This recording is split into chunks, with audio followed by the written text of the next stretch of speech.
తెలంగాణ వ్యాప్తంగా ఆర్టీఓ ఆఫీసులో ఏసీబీ అధికారులు దాడులు చేశారు. అన్ని జిల్లాల ఆర్టీఓ కార్యాలయాల్లో సోదాలు చేస్తున్నారు.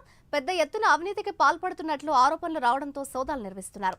ఖైరతాబాద్, మరికొండ, అత్తాపూర్, నాగోల్ ఆర్టీఓ ఆఫీసులో తనిఖీలు చేస్తున్నారు.